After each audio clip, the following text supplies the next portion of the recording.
여러분 모두 구독, 좋아요 꼭 부탁드립니다. 꼭 눌러주시고요. 보시다시피 매주 금요일 9시에서 12시까지는 라방을 하고 후원을 하고 싶으신 분들은 영상 상세 설명란을 참고 부탁드립니다. 안녕하세요 여러분, 주꾸미입니다. 오늘 영상 시작은 두 마리 새를 갖고 왔습니다. 왼쪽 새가 뭐고 오른쪽 새가 뭔지 아십니까? 뭐 오른쪽 새는 맨날 보는 그놈이죠. 맞습니다. 얘를 뭐라 그래요? 맞죠? 비둘기죠. 비둘기. 얘는 뭐야? 아시는 분? 매. 맞습니다. 매예요. 매. 매인데 왜 이거 갖고 왔을까? 이를 말씀드리기 전에 먼저 해외 증시를 보고 가겠습니다. 네, 많이 하락을 했네요. 당연히 안 좋은 얘기로 받아들일 수 있겠죠. 왜 떨어졌냐? 뭐 다 추측이긴 하지만 이런 뉴스라고 합니다. 내년 말에 미국 금리 인상할 거라고 이제 예상이 지금 되고 있기 때문인데요. 여기서 보면 블로드 총재가 CNBC와의 인터뷰에서 자신은 2020년 말에 첫 금리 인상을 예상한다고 말했다. 자, 이 사람은 왜 등장하는지 말씀드릴게요. 이 블러드 총재가요, 대표적인 비둘기파예요. 비둘기파. 그냥 비둘기파는 뭐냐면 그냥 지금 현황을 유지하자, 좀 이렇게 완화해서 가자, 이런 식으로 가자는, 그러니까 금리를 완화하자, 금리를 올리지 말자, 이런 대표적인 비둘기파였대요. 근데 이 사람이 매파로 돌변을 했다고 하기 때문이죠. 이해되죠? 그냥 대표적으로 하지 말자라고 했던 사람이 아니 하자, 바뀐 거죠. 입장이, 스탠스가 바뀌니까 이제 충격을 받았다는 건데, 그래서 처음에 말씀드린 게 비둘기파랑 비둘기랑 매예요. 비둘기는 어떤 애들이에요? 통화 완화를 선호하는, 그러니까 뭐야, 금리 인상을 선호하지 않는 대표적인 측이고, 이쪽은 뭐예요? 금리 인상을 선호하는 측이에요. 통화 긴축을 선호하는, 즉 금리 인상을 선호하는 측이다. 근데 대표적으로 그랬던 사람이 지금 스탠스가 바뀌었기 때문에 이런 하락이 나왔다고 예상을 하는 건데요. 실제로 보면은 미국 달러 인덱스도 계속해서 오르고 있습니다. 쇼커버를 지속하고 있다는 게 무슨 말인지 알죠? 뭐였죠 이게? 그쵸, 공매도를 치던 사람들이 지금 계속 메꾸고 있다는 거죠. 왜? 이거 계속 오를 것 같으니까. 자, 그러면 생각을 해보자고요. 예전에 말씀드린 적이 있는데 기준금리가 올라갑니다. 미국의 금리가 올라가요. 근데 왜 주식시장은 떡락하는 거죠? 예전에 다 말씀드렸는데, 그쵸? 여기 주식시장이 있습니다. 주식시장에 돈이 지금 왜 다 들어왔습니까? 은행에 있던 돈이 왜 다 주식시장으로 들어갔냐는 거죠. 그렇죠. 기준금리가 뭐하니까? 낮으니까. 기준금리가 낮으니까 다 주식시장으로 들어왔죠, 이 돈들이. 아니면 부동산으로 가거나. 이해되시죠? 지금 미국 부동산 값도 장난 아니라고 하죠. 부동산으로 가거나 하는데, 지금 만약에 미국 은행이 금리를 올린다고 해봐요. 금리를 올린다고 하면 어떻게 되겠습니까? 이 주식시장에 있던 돈들이 당연히 은행으로 꽤 많이 들어가겠죠. 왜? 가만히 놔두기만 해도 수익을 볼 수 있으니까요. 주식에서는 리스크를 감안해야 되지 않겠습니까? 큰 돈을 갖고 있는 사람들은 당연히 은행에다가 박아 놓겠죠. 근데 미국이 그런데 우리나라는 왜 그럴까? 우리나라한테 왜 악영향일까? 당연한 거죠. 한국에 무슨 돈들이 있으니까 외국인 자본들이 있죠. 이 외국인 자본 다 뭐예요? 달러죠. 그 달러가 어디로 다시 빠지겠어요? 여기로 다시 빠질 거 아닙니까? 미국으로. 우리나라와 같이 현재 아직까지는 신흥국이라고 치부되고 있는 그런 곳들에 있는 돈이 다 빠져나가니까요. 단 우리나라는 경제력이 있으니까 괜찮지만 진짜 이제 후진국 같은 경우는 큰일 나는 거죠. 아무튼 이런 흐름이 있다는 거. 그래서 당연히 우리한테도 압제로 받아들일 수 있다는 거를 말씀드리고 시작하겠습니다. 자, 뭐 사실 HMM 현재는 우리가 기대할 수 있는 게 딱 두 개밖에 없다고 저는 계속해서 생각됩니다. 뭐죠? 그렇죠. 매각 이슈 하나와 2분기 실적입니다. 현재. 그러니까 3분기까지도 봐야 되겠죠. 3분기가 피크라고 하니까. 근데 피크일 때는 당연히 이때 이제 제로 선물로 이렇게 될 수도 있긴 하겠지만, 여튼 그걸 다 제외하고 일단 좀 멀었으니까 이때가 이제 11월 15일입니다. 만기가. 이때까지 발표를 해야 돼요. 근데 아무튼 지금 매각과 2분기 실적 이 두 개를 지금 바라보고 가고 있는데, 항상 말씀드리지만 지금 얘는 지금 한 7월부터 우리가 예상을 해보자고 했죠. 그리고 매각 이슈는 지금 뭐가 없죠. 매각 이슈는 뭐가 없지만 조만간 나올 것 같긴 해요. 분명히. 이것도 이유 말씀드릴게요. 근데 아무튼 지금 이 두 가지인데 기대할 수 있는 게 지금 현재는 없는 상태입니다. 근데 이렇게 오늘 나온 이 뉴스를 갖고 와 봤는데요. 이제 몸값만 4조라고 하더라고요.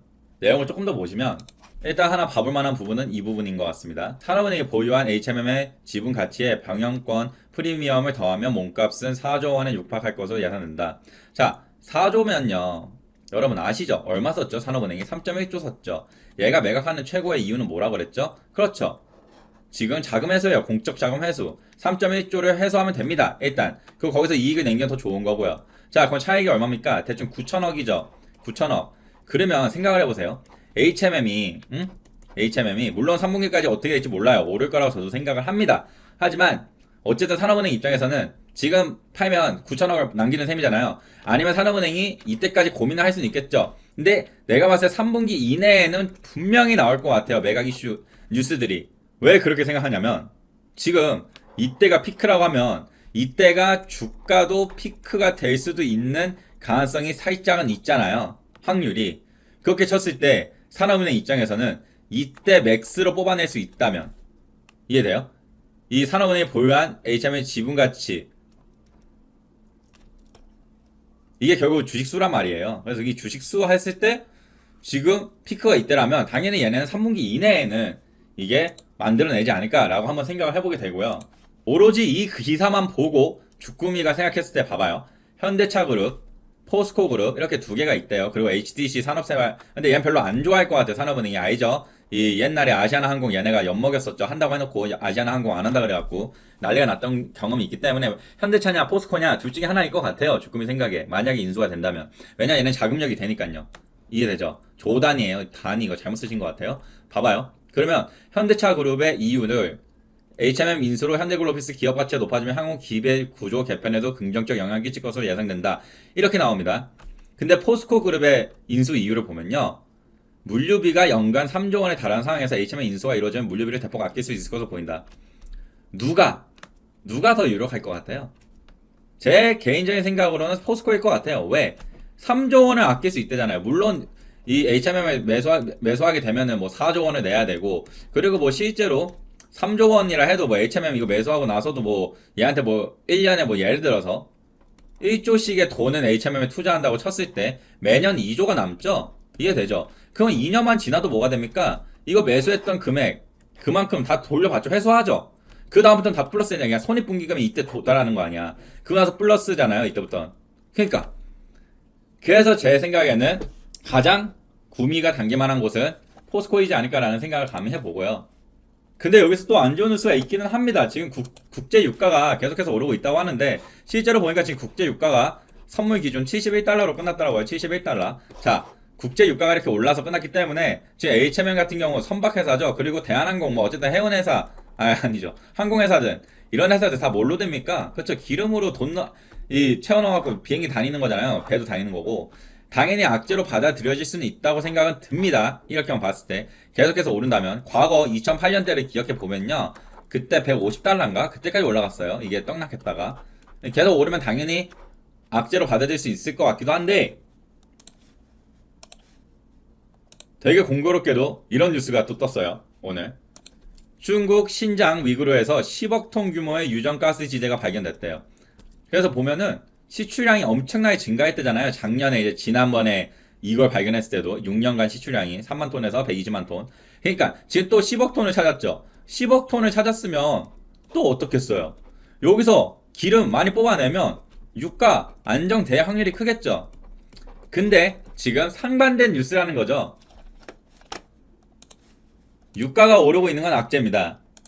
근데 지금 이런 뉴스가 있기 때문에 또 유가가 이거 안정되지 않을까 하는 기대감도 있을 수 있어요. 시장의 선택이 뭐가 될지는 내일 주식장이 열려보면 알 수 있을 것 같지만 유가 관련주들을 보면 되겠죠. SK이노베이션이라든지 SOL 같은 거. 아무튼 이런 상황이라는 것도 꼭 우리가 한번 염두에 두면 좋을 것 같습니다. 마지막으로 이제 HMM 차트를 보고 끝내겠는데요. 우선 저번 주 기준으로는 뭐 이제 분명하게 횡보장이 일어나고 있다는 걸 볼 수 있을 거고요. 재미가 없죠. 재미가 없을 수밖에 없는 게 상승 동력이 없기 때문이라고 저는 생각을 하고요. 자, 근데 분명한 건 내일 장 시작은 코스피, 코스닥 둘 다 떡락해서 시작할 확률이 꽤 있습니다. 왜? 해외 증시가 일단 떡락을 했죠. 그런 이유 때문에 지금 이런 상황이 발생할 수가 있는데 떡락을 하게 됐을 때 내가 만약에 추매를 하겠다 싶으면 어디에 조금 더 넣으면 되겠냐 싶은 생각이 들 수 있잖아요. 이 자리가 이뻐 보이겠네요. 한 4만, 이거 맨날부터, 이거 이제 몇 번 말하다 보니까 기억이 나는데 43,500원 선까지 올 수도 있죠. 충분히 올 수 있습니다. 그리고 만약에 단타를 하시는 분들이 계시다면 시초가의 깨파락이 크면 클수록 좋은 기업에서 이런 거 잡으면 바로 반등 와요. 바로 뭐 문존, 물론 뭐 여기서 떨어졌던 게 반등이 여기까지 올지는 모르겠지만 반등은 어느 정도 옵니다. 그래서 뭐 1%, 2% 뛰기 뭐 이렇게 하시는 분들은 또 이렇게 다 아시겠죠? 이렇게 하셔도 되고. 아무튼 HM 같은 경우는 현재 지금 유의미한 자리가 이 자리가 하나 보입니다. 이렇게 하나 보이고요. 항상 말씀드리지만 분봉이 넓어질수록 정확도는 떨어집니다. 하지만 뭐 이런 자리 42,000원짜리까지 그래서 한 이 두 가지 자리를 한번 보면 좋을 것 같고요.